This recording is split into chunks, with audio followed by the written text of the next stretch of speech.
Dans les mythes, il y a l'école de Jules Ferry, mais alors ce qui est très intéressant dans le bouquin, c'est que c'est un mythe que vous déconstruisez pour le reconstruire. C'est-à-dire, oui, elle a été formidable, cette école-là, mais pas pour les raisons qu'on donne habituellement. Voilà, c'est ça. C'est-à-dire qu'on donne le sentiment... On mélange un peu, d'ailleurs, l'école des années 50 et l'école de Jules Ferry, en tout cas celle qui s'est créée, laïque, obligatoire, à la fin du 19e siècle. Et cette école-là, à la fin, on l'a déconstruit parce qu'on dit que non, c'était pas une école qui faisait réussir tout le monde, où tout le monde avait une très bonne orthographe et tout ça, c'est loin de là. Hein. C'est une école où les enfants n'allaient pas toujours énormément, etc. Le certif, c'était pour une minorité. Mais on va aussi à l'inverse de ce qu'on pense parfois avec...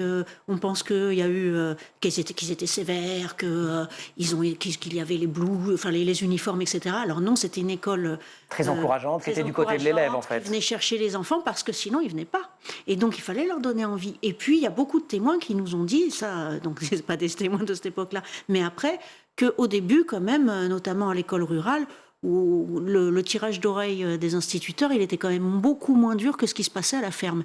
Et donc, c'est plutôt un endroit lumineux entre tout, hein, dit le ministre de l'Éducation, enfin, pas le ministre, mais le responsable de la pédagogie de Jules Ferry. Qui était Ferdinand Buisson. Ferdinand Buisson. Qui était aussi un grand monsieur à qui on doit encore plus l'école de Jules Ferry qu'à Jules Ferry lui-même, d'ailleurs, parce qu'il reste directeur de l'école pendant très très longtemps, voilà, bien plus longtemps que Jules Ferry. Dans les noms d'ailleurs auxquels vous donnez un lustre, souvent un petit peu oublié, il y a Guizot. Il y a Guizot. Oui, nous on prend l'école avant Jules Ferry, parce que l'école n'est pas un projet, n'est pas d'abord le projet de Jules Ferry. L'école, c'est l'idée...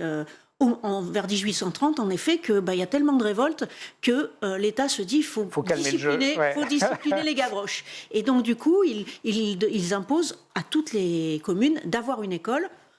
Et puis aussi, et donc là, on apprend beaucoup les devoirs envers Dieu, hein, plus que à lire et à écrire.